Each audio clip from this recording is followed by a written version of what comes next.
Top of the morning to you, right here from VOP 96.1 FM.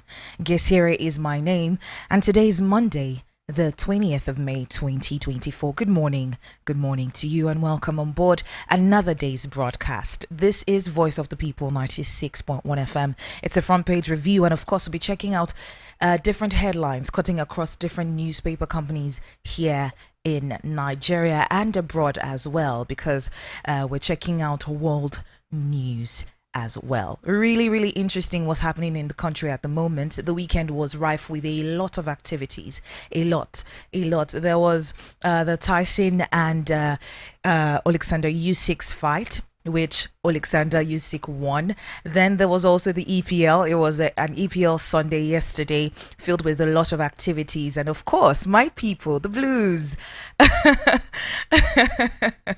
See how I'm excited. The EPL was won yesterday by Man City. A lot of people were expecting Arsenal to, just do something, some miracle to happen. But unfortunately, the god of football was on the side of City yesterday. When when the sports guys come, they'll talk about it, obviously. But we also had a lot of activities over the course of the weekend. Junior Pope was buried over the weekend. He's an actor who died by drowning. That particular story had a lot of issues written over it, so he was buried over the course of the weekend. Also, this weekend as well, the president of Iran, according to some newspaper, it's been said that he is dead. Really, really, really sad situation that we're seeing at the moment, but we get more details in just a moment. We'll go ahead and play some audio so you can understand what exactly is happening at the moment.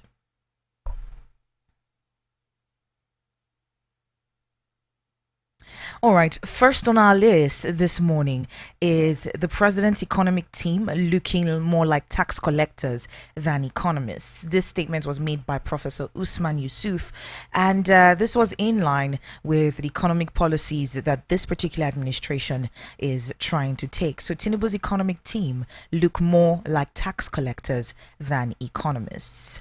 Let's take a listen. From next week, they will start telling us their propaganda. Their propaganda that has benefited what the have ordinary they done person. That has benefited the ordinary person. What have they done?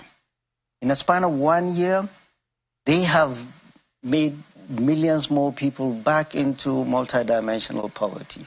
They have pushed millions more children into out of school because parents cannot pay for their school fees. They have put many more people hungry in 1 year.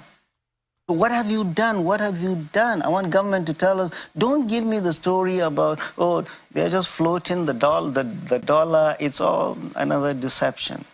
You increase the taxes, you hike the interest rate, and you borrow money thinking you'll prop the naira artificially. And you keep taxing everybody. This is exactly what he did, what the president did in Lagos. Tax. And the economic team, to me, honestly, look more like tax collectors than economists. Taxation does not grow economies. Only production does. They seem out of their depth, to be honest. The common man does not see the way out. The last year has been a year of nothing but deception, destitution, and hopelessness. All right, that was the voice of Professor Usman Yusuf talking about the economic policies that this particular administration has been embarking upon. Next up is this particular audio from the helicopter crash. Iran president's helicopter crash. Ibrahim Raisi and the foreign minister have died. This is according to the state TV. There was a helicopter crash. Full reports, you get more details from you just have to check online to get more details. Now, upon Iran's request, Turkey sent a night vision search and rescue helicopter, a group of 32 climbers, and 6 vehicles to assist with the rescue mission. The president of Iran, as well as the foreign minister Hossein Amirabdollahian, were involved in a significant helicopter crash earlier while traveling back from diplomatic meeting at Azerbaijan. The crash is believed to have occurred in a heavily forested area near the city of Jolfa on the border between Iran and Azerbaijan, with weather conditions including like fog, which likely led to the crash, also making rescue operations nearly impossible. But according to newsmen in Iran, they have said that the pair were confirmed dead after the crash in a mountainous area in the province of East Azerbaijan. Really, really sad situation right here. Let's check out this particular audio.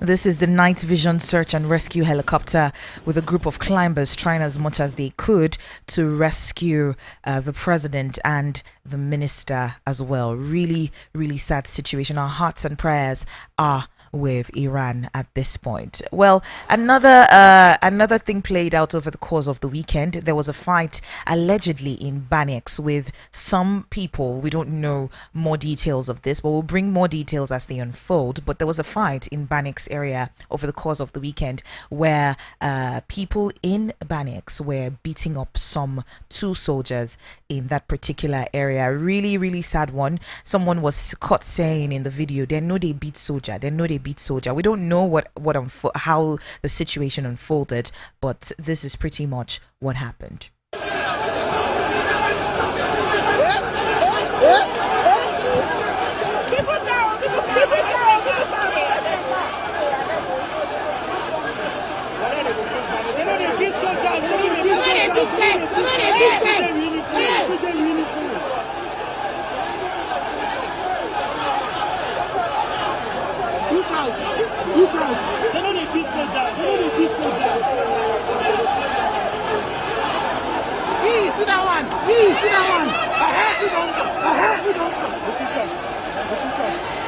Well, we'll get more details of why this unfolded. It's a really, really sad situation where Nigerians do not respect uniformed men, regardless of what happened, right? This particular outburst, this particular situation is one that is not supposed to have occurred because they are in uniform, number one, and they are the property of the Federal Republic of Nigeria. You cannot do whatever it is that you want just because of some issue or the other. We'll get more details to let you know how that particular situation unfolded. Now, due to different weather forecasts, different weather situations in the country, we're seeing a particular video right here in the city of Houston, where severe thunderstorms swept through the city, demolishing buildings in the downtown area. We know that because of the depletion of the ozone layer, the weather conditions of this, moving forward are going to be more extreme. You're going to be seeing extreme rains, extreme heat, extreme cold, and all of that. And this particular situation is one that is sad to witness because we're nearing our own raining season right here in Nigeria, and we're hoping that our president and NEMA is prepared, as well as the meteorological agency is prepared as well. Let's check this out.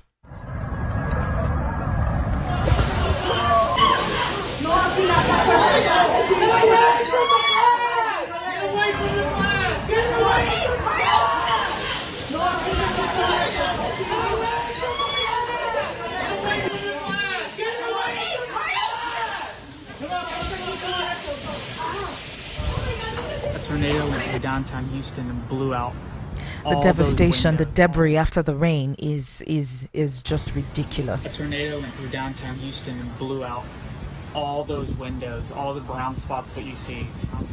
Are all windows that are destroyed by the tornado.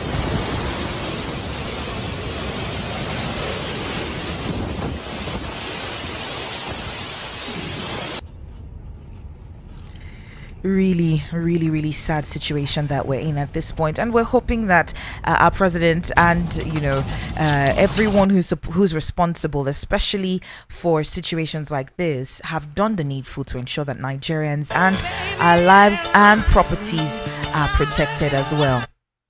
At this point, that's pretty much all that we're asking for. I have this really, really, really interesting video.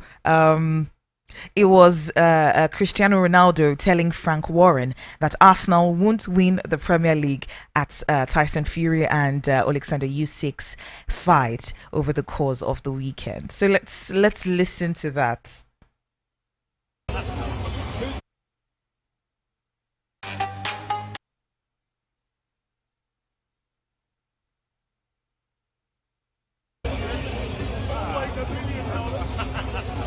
Who's going to win? We're still waiting for you at Arsenal. They're not going to win the league. Oh, God. They're not going to win the league. That's what Cristiano Ronaldo said. And it's really interesting. Pep has been amazing all through the course of this EPL. He's been amazing. 4-time EPL champions. Amazing stuff with Man City. We'll take a break right now. When we come back, we'll be speaking with Mr. Rufai Oseni just to get a sense of his what he's thinking about with some of our headlines this morning. I'll check some of them out in a bit. We have there are indications that the President Bola Ahmed Tinubu is expected to receive the scorecard of members of his cabinet this week. This administration will be 1 year old next week, but the ministers will clock 9 months in office tomorrow, having been sworn in on August 21st last year. So we'll be getting more details on what the scorecard looks like, because Nigerians have a lot to say about the different ministries and their performances. Meanwhile, the CBN has withdrawn its earlier circular directing commercial banks, mobile money operators, and other financial institutions to implement the National Cybersecurity Levy. This move was primarily informed by the President's directive and widespread concerns that were raised by Nigerians. Also, the Nigerian army troops have rescued 383 women and children abducted by terrorists and insurgents in Sambisa Forest in Borno State, who had been held in the forest for about 10 years. Presidential candidate of the Labour Party in the 2023 general elections, Peter Obi, visited victims of the Kano Mosque arson. He arrived Kano on Sunday and went straight to the hospital where some of the victims are receiving treatment. Meanwhile, the president has offered a fresh appointment to Ajurin Gelale, his essay on media and publicity. He was named Special Presidential Envoy on Climate Action and Secretary of the newly established 25-man committee to oversee green economic initiatives. Well, we'll get Mr. Rufai's point of view because I know they're acquainted. Also, the NDLEA has declared some people wanted for running a cocaine cartel here in Nigeria, members of a syndicate in Lagos State as well. So organized labor also has told the federal government to perish any thought of offering 100,000 naira as the new minimum wage. It's also asked the government to be serious with the negotiations on the issue of workers' wages, insisting that it use the lowest minimum in arriving at 615,000 naira as the new minimum wage. They said that workers will rather work for free than accept 48,000 naira. NLC, I don't know what they're doing, but it seems like a drama that is yet to unfold with the federal government. I'll take a break right now. When I come back, we'll be speaking with Rufai Oseni. Keep it locked.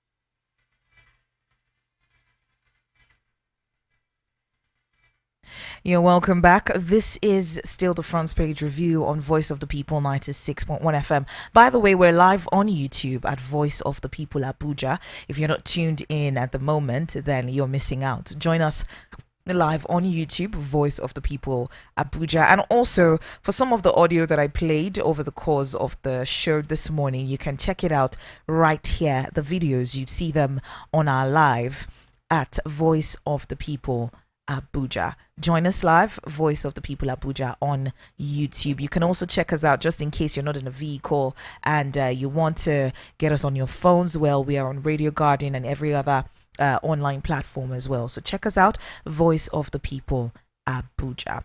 Right, and you can let us know what you think about any 1, 2, 3 of the headlines. That is on our WhatsApp and regular call 0700 010 961 961 0700 010 961 961. Good morning to you, Mr. Rufai. Morning, Jesse. How are you? I'm fine, thank you so much. It was a very, very busy weekend. We had a lot of activities that we witnessed over the course of the weekend. But first of all, let's start with sports. Arsenal and Man City. Man City are the champions. London is blue at the moment. What's your take on that? Okay, Manchester is always blue. Congrats to Man City for the good fight. I mean, it was a losing war, but people Hello. were very tactical. Yeah, can you hear me? I can hear you now. Kudos to Guardiola, very tactical coach. Drilled the team properly, built an empire out of Man City, a winning machine. I mean, this is what good quality coaches are made of. You can't fault Guardiola. His record speaks for him. In the last over 13 years, he's been the most successful coach in Europe. 33 trophies. I think the next close to him is about 15 trophies. That's the power and the intensity Guardiola brings forward. It's of the school of thoughts of the intense football. The Dutch used to play total football. He had a lot of teammates like Ronald Koeman in the 92 Barcelona squad, but a man that also helped transform his life was another Dutch legend, that we all know very strongly. What's his name now? I forget. If I remember his name, I'll put it out there. Johan Cruyff transformed it. That's the name, Johan Cruyff. Legendary Dutch striker, but equally an imposing figure of Dutch coaching that did a lot with Barcelona. So pretty much that mindset of Cruyff still lives on. So that fact that Cruyff is past still lives on through the likes of Guardiola and the kind of football he plays. Kudos to him. And over also the weekend, we had a great boxing bout. Exactly. You to the world and Tyson Fury. That Tyson Fury was not furious enough to win. I mean, the truth has to be said. I predicted that Usyk was going to win because after the Ngannou fight, I saw that Fury had been demystified. And for me, I couldn't comprehend that a man that had not boxed in his life, his first outing in boxing, he could pound Fury that much as a heavyweight champ.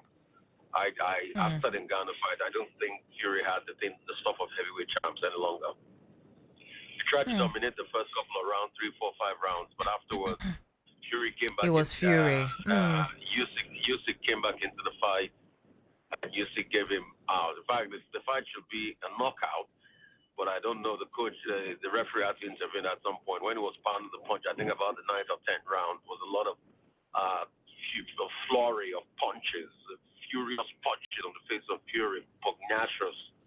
And the Ukrainian giant himself, did take him to the cleaners, beating him across the scoreboard. But I think that the Fury didn't even take the loss properly. He said the judges awarded the fight to, Usyk. Because Usyk they were fighting the war in Ukraine. I think that's all balderdash.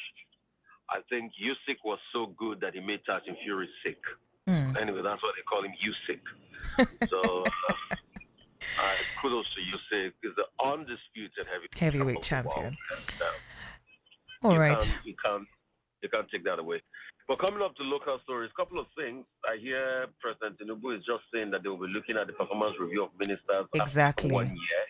And I look and I'm like, if you are really serious, you ought to do it after 3 months. You ought to be able to get your brass tacks Mm. because these people need to perform, and if they don't perform, and after 3 or 4 months, you can't just be looking at them. Every quarter So at how would I? least. The best case scenario would have even been a 6 month cycle for me. Mm. If they couldn't get it done in 6 months, then what's the need for it? So I mean, these are part of the things to say lackluster because it's just 9 days away from May 29. You're gonna get out there.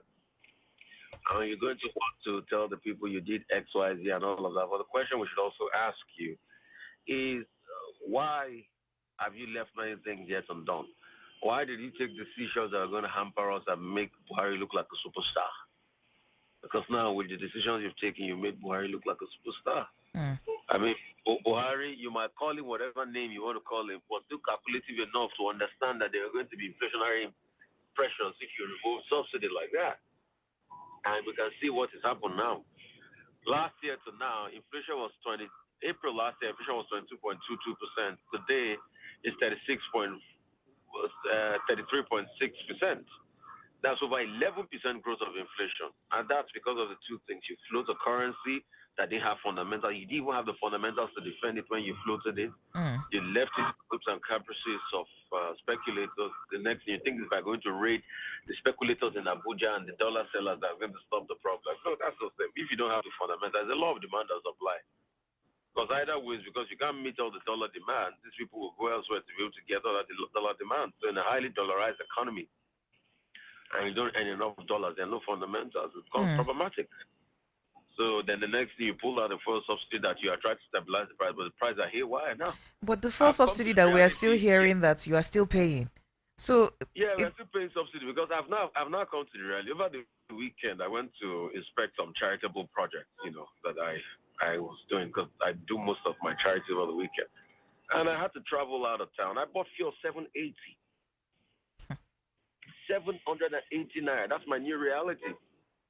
In fact, the new reality in Lagos now is because people say, oh, we still buy. The new reality in Lagos now is 700, 700, 705. whoa. Yeah, that's the new reality. That's how much I've been buying for over a week, 700, 705. So those are the side realities we have. And at the same time, we're still paying something, we're even paying higher, according to what Rufai says. So those are the problems we have in the country, and we should be able to ask ourselves the pertinent question of how do we build a nation with all of this shenanigans we're doing. So I think it's very explicitly clear. If you go and read over the weekend Vanguard, Mr. Shobowale's intervention, as regards 1 year in office, he said it expressly. I mean, I quoted some of it on my Twitter page. Tinubu has performed so worse that, you're beginning to look at him and say, Buhari. We miss the former president. Yeah, so that's the sad reality we've become today. He just needs to step up. And he needs to step up and start to at least bring about that level of productivity. All right. Moving on to another story this morning, we got reports that a helicopter carrying Iran's president, Ebrahim Raisi, was involved in an accident amid poor weather conditions, and they've been reported he and his minister and 7 others have been killed in that particular crash. Really, really concerning situation at this point. What's your take on it? Very sad one at the time that Iran needs a lot of leadership. Iran is divided across two leadership sector, ruling mentalities. The reformists, those that feel Iran must reform off this Muslim revolution thing that happened in 79. Or you also have the hardliners. Raisi is the hardliner, prodigy of Khamenei. He used to be in the judiciary before. At the time where Iran is talking about creating nuclear arsenal, fights with Israel and all of that, he was out to commission a dam in East Azerbaijan. There was a mountainous area and he was coming back and he had this accident. But the painful thing is that he had the accident with the minister, the foreign affairs minister, Abelahin, a very influential foreign affairs minister. And this is at the time where there are lots of diplomatic understanding that needs to happen in Iran. So one thing is certain, the transition must continue. In fact, already as at 11 minutes ago, the deputy president, which a lot of people say might not be presidential material enough, has said that the cabinet will run and nothing will stop. That's Monkeyback.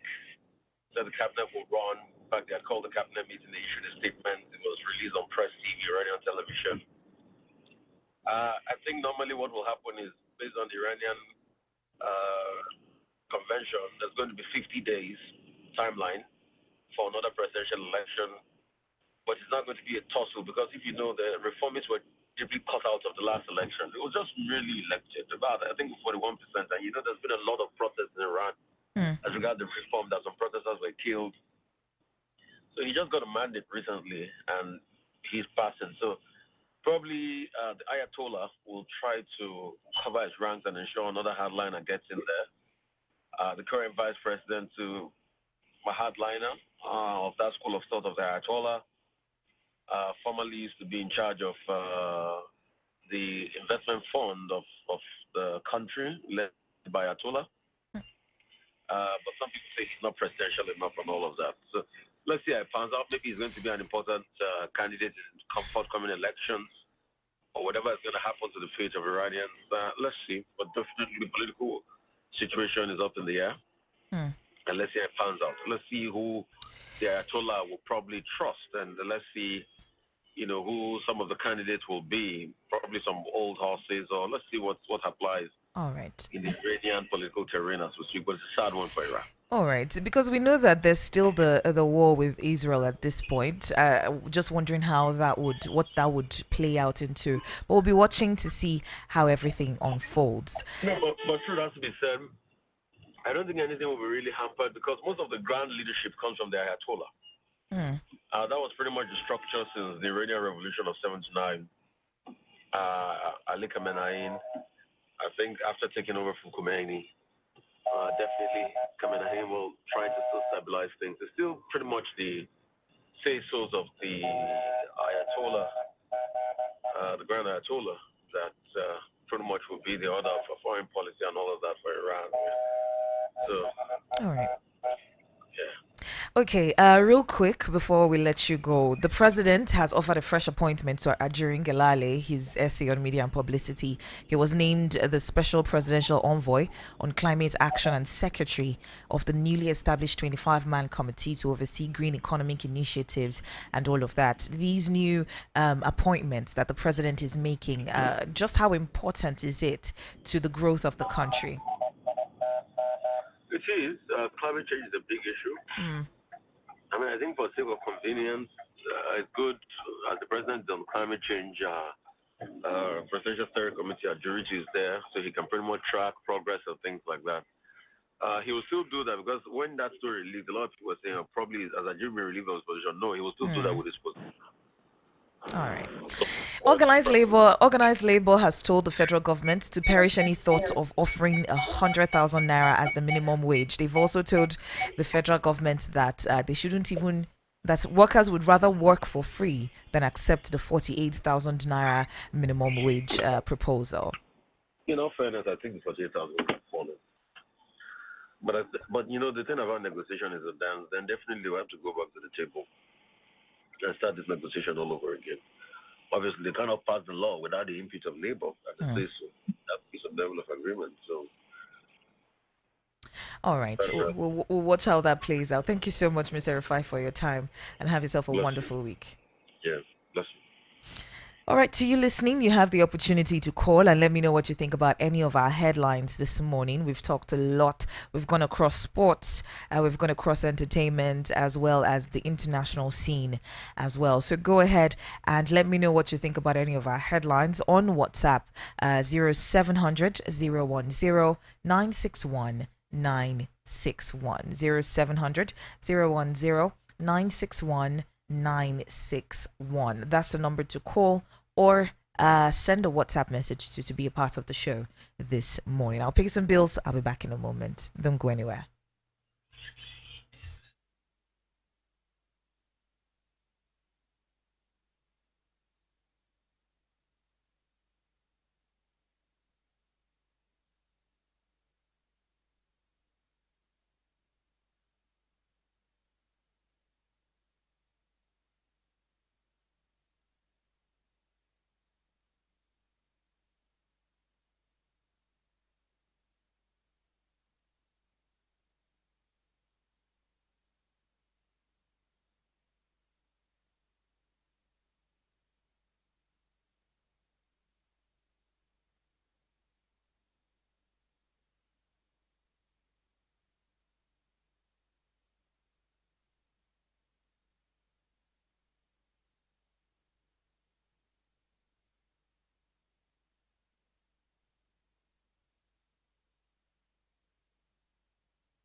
Thank you for staying with us. This is still the voice of the people, 96.1 FM. Now you have a voice. All right. So earlier we spoke with Rufai Oseni just to get his sense of what he thinks about some of the headlines this morning. Also in the news, we talked about organized labor telling the federal government to perish any thoughts of offering 100,000 naira as the new minimum wage. We also talked about Iran's president Ibrahim Raisi involved in a helicopter crash, killing him and 7 other people as well. We also talked about the Nigerian army rescuing 383 women and children abducted by terrorists and insurgents in Zambisa forest. We also saw the CBN withdrawing its circular that was directing commercial banks and mobile money operators and other financial institutions to implement the National Cybersecurity Levy. Now, that circular has been withdrawn, so the cybersecurity levy is not going to be implemented anymore. And also indications that the president, Bola Ahmed Tinubu, is expected to receive the scorecard of members of his cabinet this week. We also have to look at sports. We touched on sports a little bit, and in sports, really interesting, because there was the fight between Alexander Usyk and Tyson Fury, and Rufai said that Tyson Fury wasn't furious enough to win that particular match. Then in football as well, EPL yesterday, we saw Arsenal taking a huge defeat, and in that reaction, Senator Dino Malaya, who's also a huge Arsenal fan, he was trying to console himself, and he made a video with a message to other Arsenal fans. This is before we reach out to Mr. Larry Oguego to help us analyze some of our headlines. Let me just play this particular audio for you to listen. Arsenal, anyhow, we must leave something, because, man, Arsenal too try. Now my team for life, man. Arsenal, we must leave something. Arsenal, we must leave something. Something na something. Cup na cup. We don't leave time. We must leave something. Cup na cup. We must leave something. We must leave something. He's lifting up a jug with Arsenal on it. Lifting up a kettle with Arsenal on it. Just to console himself at this point. I hope that Arsenal does a better job. I mean, they had a very good run this season. Hopefully they do a better job next season as well. Looking at the fights between Tyson Fury and Alexander Usyk for the world heavyweight champion, let's check that out so you can see just how furious Alexander Usyk was.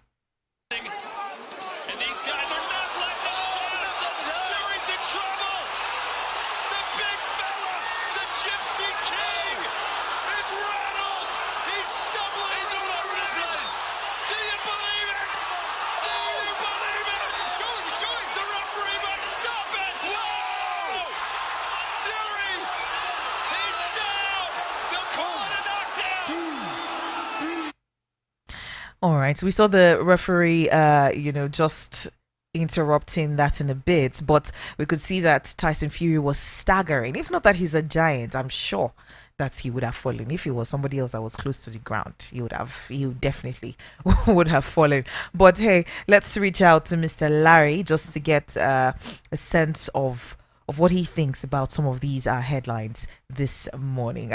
The weekend was very exciting. I don't know how restful it was for him, but it was really exciting for me watching all this drama play out. It's a sad one that over the course of the weekend also the late Junior Pope was buried in Enugu State over the course of the weekend. We saw different people in Nollywood showing their solidarity with the family at the burial ceremony there. We're trying as much as we can to reach out to Mr. Larry just to get a sense of what he thinks about some of our headlines this morning. Now, in other news, in Metro News, we have a man, Taiwo Badejo, allegedly stabbing his friend to death over a 2,500 naira debt in Lagos State. All right, we have Mr. Larry on the phone. Good morning. Hi, good morning, Jason. How are we today? Very, very, very good. It was an interesting weekend. I don't know if you caught up on any of the sports drama that played out. By the way, do you support any football club? I support local clubs. I'm a Okay. Nigerian at heart. Basically, because I think we need to do more of that. But yes, I like Arsenal. I like Arsenal, but I support local clubs. Well, Arsenal took Support a Rangers. defeat. They took a defeat this weekend, and it wasn't a very, very pretty one at that. But what is your take on this? We're having Man City four-time champion. Some people are saying that they should be barred from the EPL. I mean, if you have a good team who puts in the work, should they not be encouraged to do further, to do even more?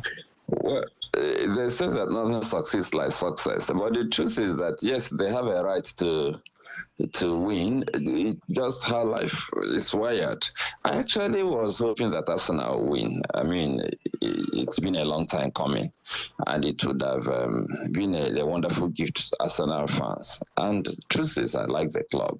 I mean, considering that they have a policy of seeking out young talents and then doing magic with them and all that. But the truth is, we have to give it to the champions.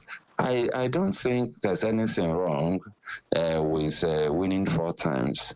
It sounds monotonous for a lot of people. They think like, you haven't done too much, like we say in Nigeria. But the truth is that they have a right to do great things. These things do happen. If you play an impeccable game and you study your opponent, you do what you have to do, and then maybe Mother Luck shines on you. These things can happen. It's up to the other teams to break this victory run, because let me tell you the truth, they will be looking at winning the fifth time. That's how these guys think.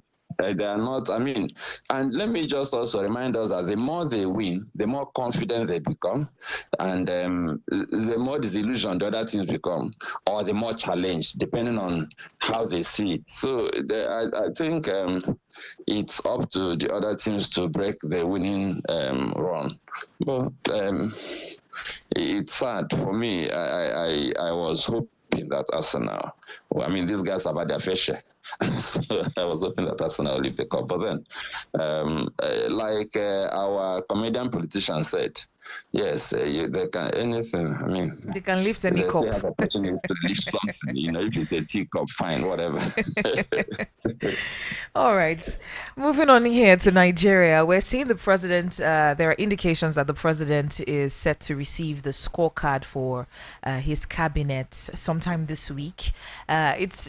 Some people are saying. Earlier, I spoke with Rufai, Oseni, and he was saying a 1 year is too long to be looking at the scorecard. I mean, having shorter assessment points is easier to assess whether this person is in line with the renewed hope agenda, if at all we're still following that at this point. What's your take on that?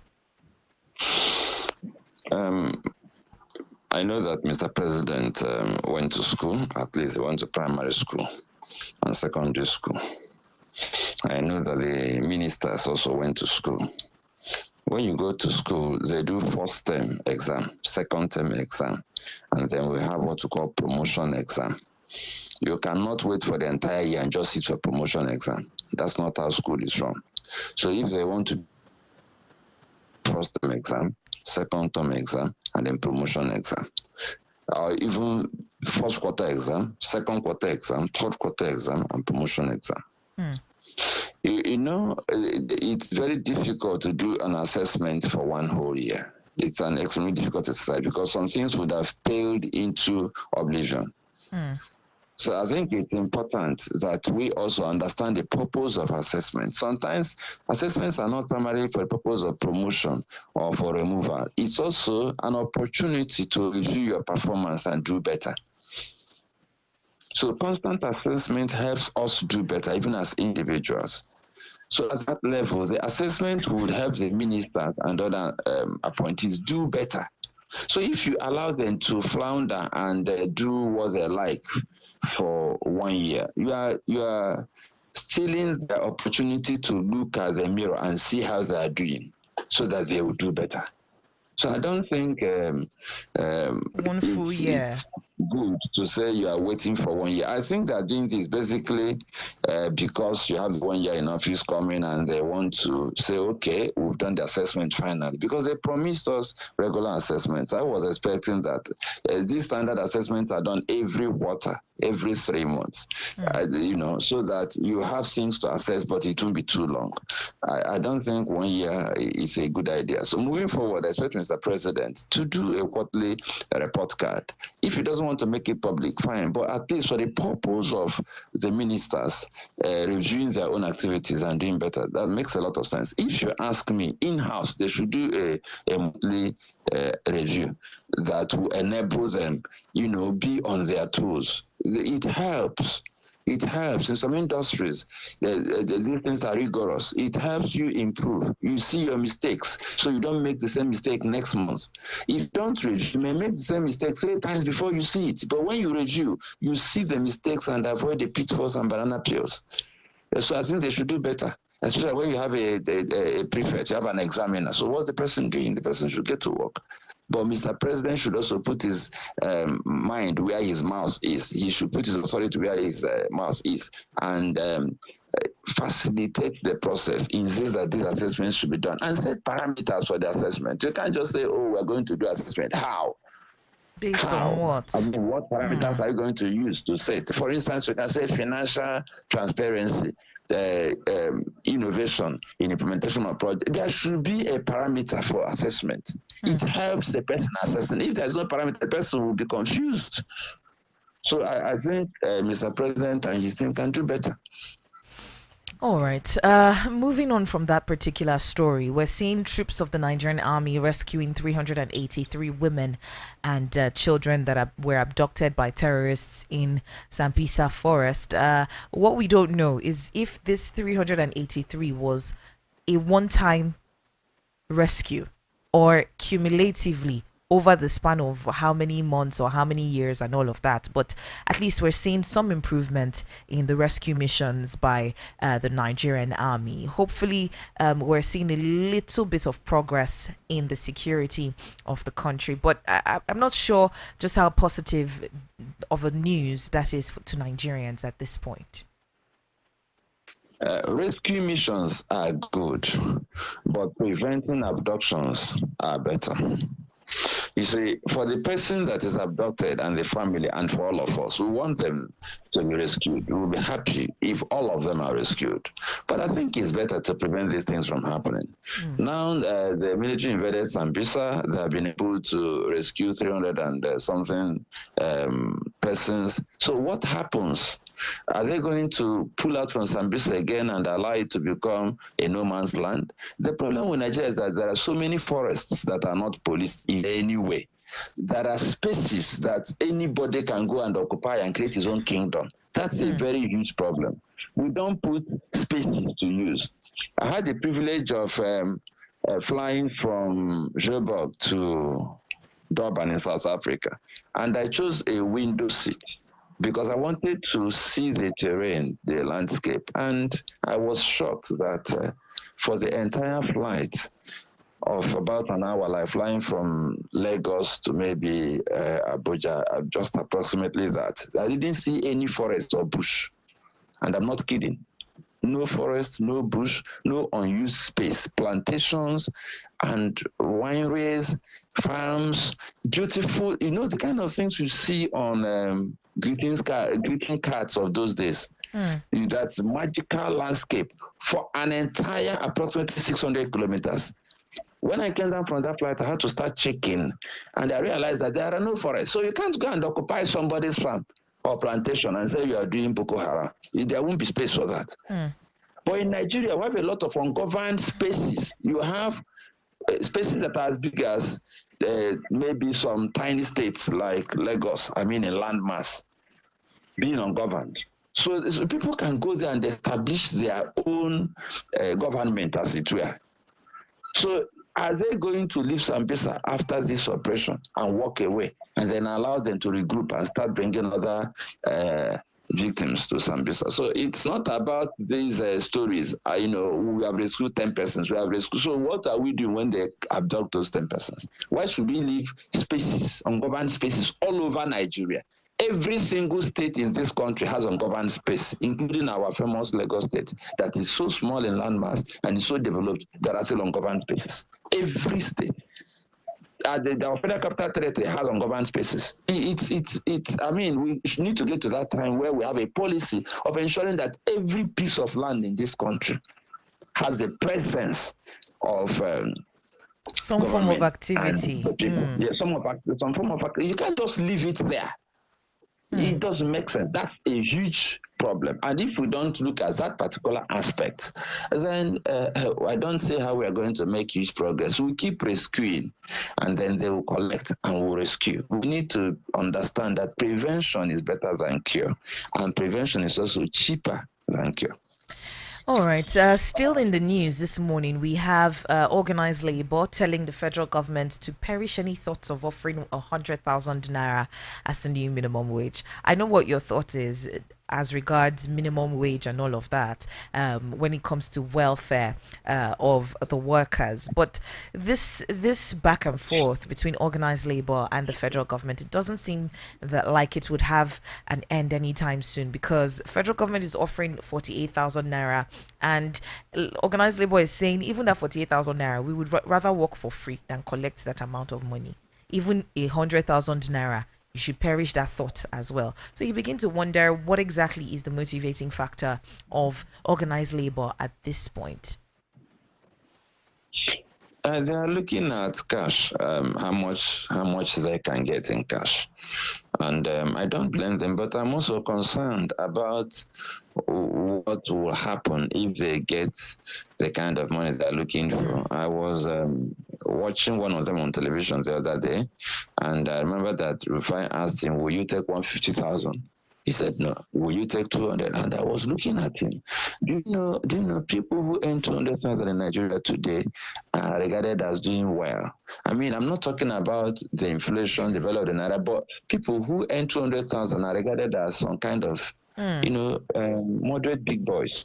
I mean, the average Nigerian is working very hard and earning very little. I'm not saying that is what it ought to be, but I'm also thinking if you get everybody to start earning 200,000 as minimum wage, with our level of output, we are not thinking about the output of the Nigerian. What happens with inflation, with so much money chasing too few goods because our output is low? We are not thinking about these things. I've always said that we should also think about welfare, not cash. We should also think about the capacity of the state governments to pay and their willingness to pay, not only capacity. We should also talk about the organized private sector. What are they willing and capable of paying? But then it's a negotiation process. You know, the way Nigerians think, they want to say, oh, we got our workers 150,000, we got our workers 100,000. But they're not looking at getting their workers a better standard of living.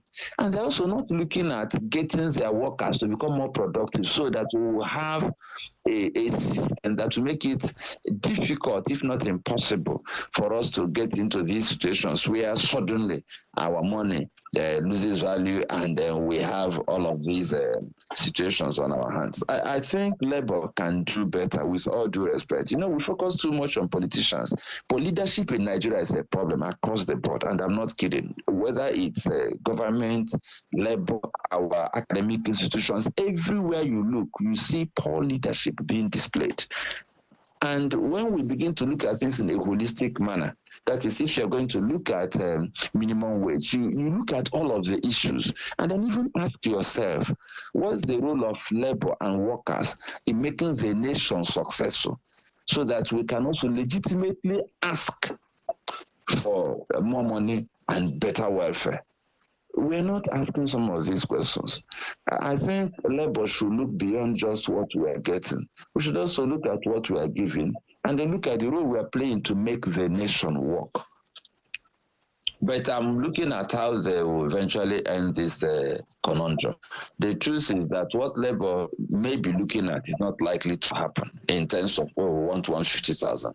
They are not looking at the effect. I mean, look at Udoja Awards and what it did to Nigeria in terms of inflation. But let's see how it goes. I don't really think they're going to get that kind of windfall they're expecting. It's going to be a long run negotiation process, but somewhere along the line they will settle because the state will also be considered, organized private sector will be considered. All right. Lastly, before we wrap up the show, this particular headline about Iran and the president dying in a helicopter crash. I don't know what your take on it is, but it's a sad one because the Iranian state-run television has reported that the president, Ibrahim Raisi, has died in a helicopter crash alongside the foreign minister, Hussein Amir Abdullahian. At this point, we're seeing the war between Israel and Iran, and there's just a lot of uncertainty in that space. Yes, apart from the uncertainty in that space, it also goes to show that somehow some of the things we think that do not matter eventually become matters arising. You know, Iran is going through a very difficult times in the aviation sector because of the sanctions on aviation support and parts by the Western world. So they are struggling to maintain their fleet. In fact, some reports say that up to half of their commercial airliners and civil aviation fleets have been grounded due to lack of spare parts and inability to maintain them. And that tells you that when we look at global politics, you know, when some of the world leaders take positions, they don't look at the possible consequences of the positions they take, because a lot of aviation experts have the opinion that if not for the sanctions, many of the helicopter crashes in Iran wouldn't happen because they'll have better access to parts and maintenance. And with this crash now, we have even more uncertainty in the Middle East. Of course, you notice that condolences are coming and offers of assistance from Turkey, from India, from Russia, and the West is keeping mum. Of course, there's no diplomatic relations between the United States and Iran, so they are getting information, so to say, from their allies who have relationships. I think it's a good time for Iran to sit down and look at their geopolitics and how they also relate to the Western world. Not necessarily so that they become puppets, but so that they'll probably become more amenable to having a relationship that will enable them, you know, have conversations about some of those deadlocks that will enable them to relate better and have some of these sanctions lifted. They're a very powerful country. They have been able to do well for themselves in spite of sanctions. It has pushed them to become more resourceful. But then you don't play with aviation. You don't experiment. If it's a vehicle, if it spoils, you pack it there and go and look for solutions. You can pack a plane to maintain it, not in the air. So I think this is a good opportunity for soul searching for Iran to look at what's the best way to relate with the rest of the world, not just your present allies, without giving up too much. How do you really make the space more conducive for you to operate on all rounds, including the aviation sector? But my condolences to Iran. Some people were mourning, and incidentally, a few persons were actually celebrating because, of course, you know that he has a very complimentary epithet that I don't want to say at this time because he just lost his life. So he has been the iron man, the strong man, so to say, that has a lot of very unfortunate memories trailing him in Iran. You know, he was in the judiciary. He was a member of what they call the death committee that sentenced a lot of people to death. And or that some call it the butcher of Tehran. I finally said it, and a few persons were celebrating right inside. They're saying, "Oh, good riddance. But then it's a disaster. The circumstance under which he died, especially. But I'm also going to say this. Nobody has mentioned it, but I was wondering. It's curious that out of the fleet of helicopters, only his own helicopter came down. I was asking myself, is it that that particular helicopter wasn't the best? So how come the boss was inside it? Is it that the pilot wasn't good enough? I was asking a few questions because there's a lot of intrigue in this world, but I don't want to speculate too much. I just wish that they will review their relationship and then find out how their allies. I mean, if they can't relate to the West, then those allies that have superior technology will find a way to support them. But most importantly, let them also think of how to promote peace, not only in the Middle East, but in the rest of the world, so that they don't have all these sanctions and all these challenges that may lead to loss of lives like this. Of course, ordinary people are also suffering in Iran. A whole lot of things are going on there. And I hope they can just figure out how to become a little more moderate in their politics, so that they won't have to deal with some of these sanctions and like attendant this. outcomes. Yeah. All right. Thank you so much, Mr. Larry, for your point of view, especially on our headlines this morning. Absolutely appreciate you. Yeah, it's my pleasure, my privilege. I hope that somehow, as we keep talking about these things, as we keep talking and analyzing and making suggestions, that all of us will be listening so that we can get some wisdom from the voice of the people. Thanks for what you do. Thanks for doing it well. Have a very, very lovely week ahead of you this week. And you too. Thank you. You too. All right, to you listening, thank you so much for being a part of the front page review right here on VOP 96.1 FM. It's been most informative, very, very entertaining as well. Interesting seeing what is playing out in the news, as well as looking at sports, entertainment, cutting across different sectors of the country. So thank you so much for listening to VOP 96.1 FM. Guess here is my name, and of course coming up at 8:30 is the sports bit. I'll be back at 9 a.m. with the news around Abuja. Stay tuned.